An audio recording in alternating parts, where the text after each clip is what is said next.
Juliana dengan NIM 2024 011 08 10 213 Universitas Muhammadiyah Mataram. Jadi di video kali ini saya akan menjelaskan hasil wawancara saya mengenai pendidikan kebinekaan global dengan guru SDN 31 Mataram. Langsung saja, pendidikan kebinekaan global bertujuan menuntut siswa agar bersikap toleransi, empati, dan kemampuan bekerja sama lintas budaya agar peserta didik menjadi warga dunia yang bertanggung jawab.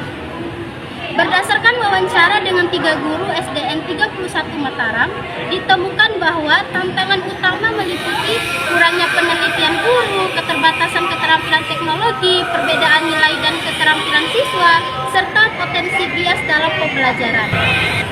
Guru berperan penting dalam menanamkan sikap tidak diskriminatif dan menghargai keberagaman, khususnya perbedaan agama dan budaya.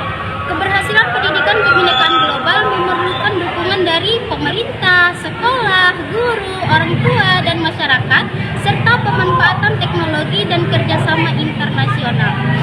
Metode efektif yang digunakan meliputi keteladanan guru, pembiasaan sikap toleransi, diskusi dan proyek kolaboratif, serta kegiatan yang mendorong empati, pemikiran kritis, dan pemahaman lintas budaya.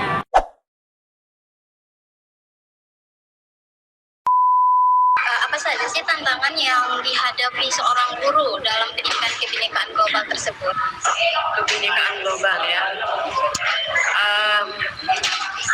Berarti tantangannya kalau saya sendiri di kelas itu bagaimana menumbuhkan atau menanamkan karakter menghargai perbedaan di antara mereka ya, karena di kelas saya sendiri juga ada siswa berkebutuhan khusus, ada 3 orang.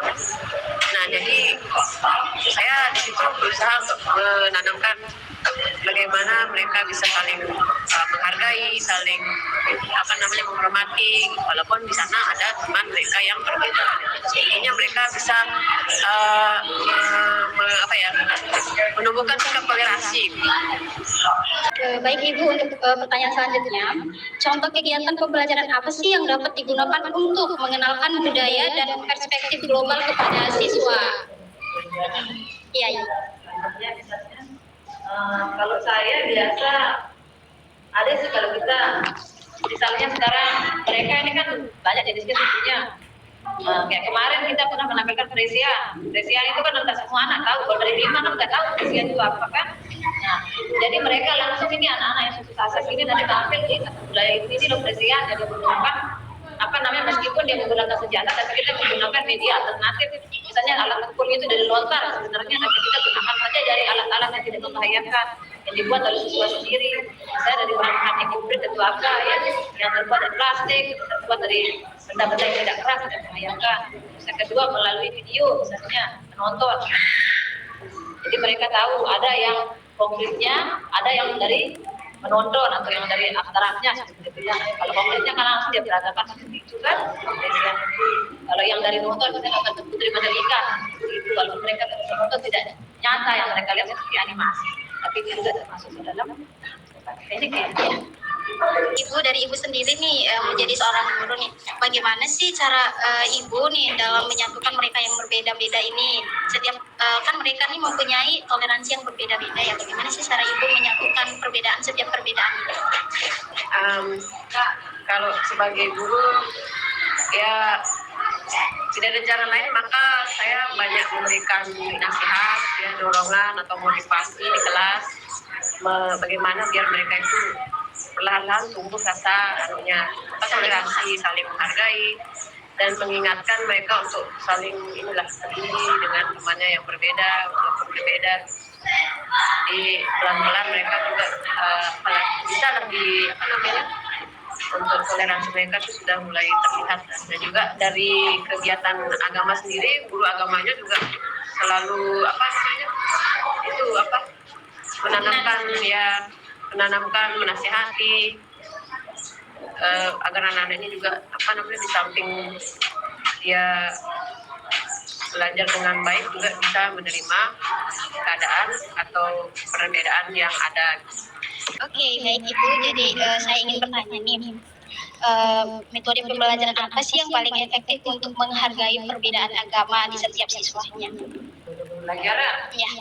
berdifferensiasi itu kita bisa pakai itu ya. Nah, karena berpusat pada siswa, tapi tetap anak-anak terlibat di sana, tetap anak-anak terlibat. Jadi kita tidak membedakan ya, walaupun dia anak-anak tetap berfokus pada siswa semuanya. Dan tetap kita menggunakan memang metode yang ada supaya melibatkan semuanya anak-anak. Misalnya apa namanya basic learning project supaya anak-anak yang lain itu tidak merasa terabaikan. Apa sih dukungan yang Bapak butuhkan sebagai seorang guru nih dalam menghargai suatu perbedaan, kan kalau yang dibahas mengenai pendidikan global tersebut? Yang perlu kita apa yang perlu ibaratnya kita belum ada BPK itu menurut yang mengatasi anak-anak ya, tetapi juga itu belum ada.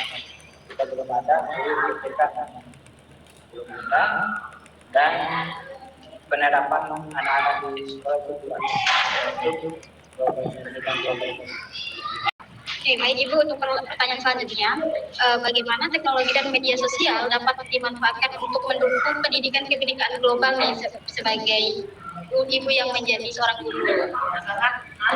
Sangat dibutuhkan sekali kalau untuk apa namanya media sosial ini, karena itu merupakan sumber belajar. Apalagi banyak hal-hal baru sekarang kan, misalnya mengenai coding ini sekarang ada pelajaran baru nih, coding ini. Nah, bagaimana cara anak-anak ini belajar? Misalnya kita juga pasti akan belajar di sana. Iya. Apalagi kita punya siswa yang kebutuhan, itu bagaimana tekniknya kita mengajarkan dia, juga harus kita membutuhkan sangat sosial media, YouTube dan lain-lain juga. Bagaimana caranya? Dan sangat penting untuk guru maupun siswa, mereka menjadikan sebagai sumber belajar mereka. Kalau bukunya atau apa namanya terbatas, media belajar yang bisa cari di internet. Atau misalnya guru saya tidak punya gambar budayaan, tidak ada gambar, kamu bisa searching aja di Google atau di mana,